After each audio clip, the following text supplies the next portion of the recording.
Assalamualaikum warahmatullahi wabarakatuh. Apa kabar teman-teman? Salam sehat untuk kita semua.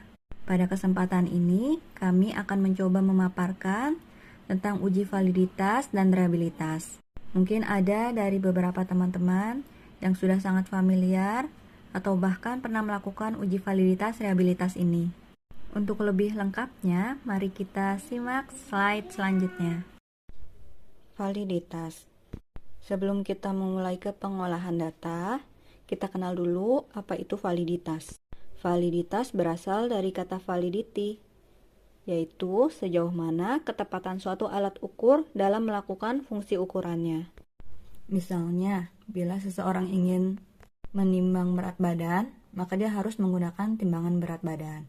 Atau jika kita ingin mengukur tinggi fundus uteri pada ibu hamil dalam ukuran sentimeter, kita bisa gunakan metlin atau pita ukur. Uji validitas ini digunakan untuk mengukur sah atau valid tidaknya suatu instrumen penelitian seperti kuesioner. Selanjutnya, reliabilitas. Reliabilitas berasal dari kata reliability. Pengertian dari reliability atau reliabilitas adalah keajagan pengukuran. Reliabilitas merupakan uji untuk melihat seberapa konsisten alat ukur digunakan untuk mengukur variabel yang sama dalam waktu yang berbeda, atau mengukur variabel yang sama pada dua kelompok sampel yang berbeda. Sebagai contoh misalnya, seseorang ingin mengukur jarak dari satu tempat ke tempat lain dengan menggunakan dua jenis alat ukur. Alat ukur yang pertama dengan meteran logam, sedangkan alat ukur yang kedua dengan menghitung langkah kaki. Menurut teman-teman, mana yang lebih reliable? Dengan meteran atau dengan langkah kaki? Pengukuran yang lebih reliable tentu saja dengan menggunakan meteran. Ini akan mendapatkan hasil yang sama kalau pengukurannya diulang 2 kali atau lebih. Sebaliknya, pengukuran yang dilakukan dengan langkah kaki besar kemungkinan akan didapatkan hasil yang berbeda kalau pengukurannya diulang 2 kali atau 3 kali, atau bisa kita katakan pengukuran dengan langkah kaki tidak reliable. Karena langkah kaki setiap orang pasti akan berbeda. Misalnya si A langkah kakinya lebih panjang, lalu si B lebih pendek. Pasti akan menghasilkan pengukuran yang berbeda jika diulang. Hal ini juga berlaku sama pada kuesioner. Suatu kuesioner dikatakan reliable atau handal jika jawaban seorang terhadap pernyataan adalah konsisten atau stabil dari waktu ke waktu. Reliabilitas merupakan suatu tes yang merujuk pada derajat stabilitas, konsistensi, daya prediksi, dan akurasi. Pengukuran yang memiliki reliabilitas. Nah, teman-teman, di sini kita akan melanjutkan terhadap pengaplikasiannya ke dalam SPSS. Namun sebelum kita mengaplikasikan, di sini saya akan terlebih dahulu memberitahu terkait dengan pertanyaan-pertanyaan yang akan kita kelola datanya di SPSS. Nah, seperti teman-teman lihat, di sini ada lembar pertanyaan ya teman-teman ya, di mana setiap pertanyaan tersebut memiliki butir-butir nilai, seperti yang teman lihat 1, 2, dan 3, 4, serta 5. Nah, selain itu kita harus mengetahui terlebih dahulu berapa responden yang kita butuhkan. Di sini respondennya adalah 15. Nah, pertanyaan ini nantinya akan kita kelola di data view ataupun di SPSS-nya tersebut ya. Untuk nantinya kita bertujuan melihat kevalidan dan reliabilitas terhadap kuesioner yang kita lakukan.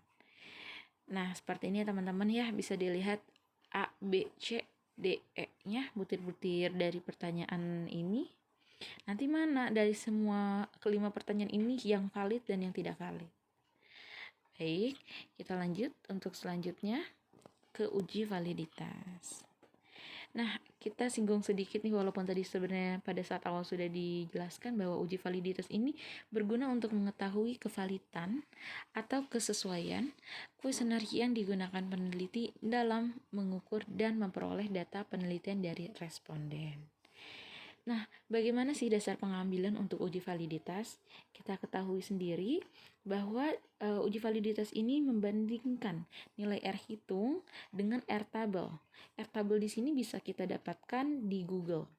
Nah, dari membandingkan ini kita menggunakan rumus degree of freedom. Degree of freedom rumusnya adalah N-2, di mana N di sini merupakan jumlah sampel. Kalau tadi sampel kita adalah 15, maka N-2 adalah 15 dikurang 2 sama dengan 13. Nah, ini ya, sudah ada. Kemudian kita melihat data tersebut valid dan tidaknya bagaimana. Kita lihat, jika nilai R hitung lebih besar dari R tabel, maka nilainya valid. Dan sebaliknya, jika R hitung tersebut lebih kecil dari R tabel, maka data tersebut tidak valid. Ya. Nah, tadi nih udah dijelaskan bagaimana mencari nilai R tabelnya. Nanti kita cek R tabel 13 itu berapa sih?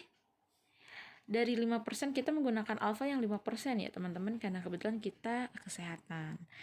Nah, di dalam 5% ini R tabelnya itu 0,553. Berarti kita harus melihat nanti dari R hitungnya itu dia lebih besar atau lebih kecil dari R tabel. Seperti itu. Kita lanjut. Nah, di sini kita akan menjelaskan sedikit terkait dengan uji reliabilitas terhadap alfa. Nah, menurut Wiratna Sujarwani, kuesioner dikatakan reliable jika nilai Cronbach alpha lebih dari 0,6. Kita kembali lagi, kita ketahui bahwa R alpha sendiri ini nantinya akan dilihat valid atau tidaknya dengan R hitung. R hitung di sini itu adalah R alpha-nya. Jika R hitung tersebut lebih besar dari R tabel, maka hasilnya valid.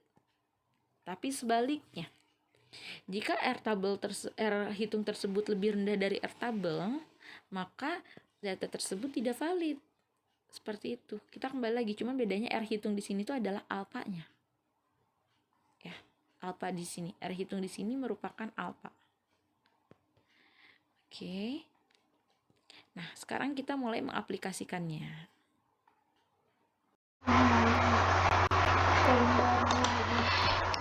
Nah, baik teman-teman, di sini kita akan mencoba untuk mengaplikasikan di SPSS, di mana teman-teman terlebih dahulu harus memiliki SPS-nya. Nah, teman-teman, pertama-tama kita harus memasukkan data terlebih dahulu di variable view. Nah, ini seperti ini contohnya teman-teman. Dari pertanyaan-pertanyaan yang tadi, kita masukkan terlebih dahulu nih. Untuk saya di sini, seperti contoh, namanya ini saya tulis untuk disingkat saja seperti lembur, bersaing, mudah marah, konflik keluarga, dan konflik teman kerja. Nah, kemudian di sini saya menggunakan tipe numerik. Kemudian untuk desimalnya kan tadinya di sini 2, saya ubah menjadi 0 karena cukup 1 saja. Kemudian untuk values-nya tentu ini ditambahkan, dimana seperti contohnya kan tadi ada butir-butir pertanyaan tersebut ada nilainya tentu ya. Nomor 1 seperti tidak pernah, nomor 2 jarang, 3 kadang-kadang, 4 sering, dan 5 selalu. Setelah kita mengisi dari variable view, tentu kita langsung mengisi di data view. Nah, di data view ini ada butir-butir nilai. Butir-butir nilai ini adalah hasil atau jawaban yang sudah kita lakukan wawancara kepada responden. Nah, selain itu, kalau kalian bingung terkait dengan angka tersebut ini apakah bisa diganti dengan keterangan dari angka tersebut, bisa. Ini kita pergi ke value label. Tapi tentu di sini kita membutuhkan terkait dengan angkanya. Nah, dari tujuan kita memasukkan data-data di sini, tentu kita akan melakukan uji validitas dan reliabilitas. Caranya gampang, kita pergi ke dashboard analyze, kemudian ke scale dan reliability. Oke, kelanjutannya kita screenshot karena berhubung tidak bisa direkam. Nah, setelah kita tadi pergi ke dashboard analyze, scale, dan reliability analysis, nah tampilan berikutnya adalah seperti ini ya teman-teman. Nah, kotak ini reliability analysis. Nah, di sini tentu ada yang kuning seperti ini. Nah, ini harus kita pindah ke items dengan mencet ini. Tapi sebelumnya ini semua harus kita kontrol A ya. Kontrol A dimaksud adalah kita melakukan keseluruhannya harus pindah ke sini. Yang seluruh ini harus pindah ke item sini. Nah, caranya gimana? Tadi di blok, udah di blok. Kemudian yang tadi kita blok, pindahkan pakai yang ini. Ya, pakai yang ini. Pindahlah dia ke item. Setelah dia pindah ke item, kemudian kita klik statistik. Setelah pemincetan statistik, kita lanjut. Tampilan berikutnya adalah seperti ini. Reliability Analysis Statistik. Nah, nanti ada banyak, ini kan sebenarnya kosong nih, belum ada checklist kayak gini. Nanti kali kita checklist ini. Hanya yang di checklist hanya yang scale of if item delete. Ya, hanya itu saja yang di checklist. Kemudian selanjutnya klik continue. Setelah klik continue, tampilan berikutnya akan membuka jendela yang baru seperti ini. Nah, mangga teman-teman boleh di zoom seperti ini ya, diperlebar. Nanti setelah diperlebar, kalian bisa melihat lebih jelas lagi. Nah, kemudian setelah ke bawah dari reliability tadi, kita bisa ngelihat ke reliability yang ini. Statistiknya, data statistik, dan item total statistik yang akan kita jadikan uji validasi tersebut reliable atau tidak, seperti itu. Nah, tadi kita sudah melakukan pengaplikasiannya ke dalam SPSS.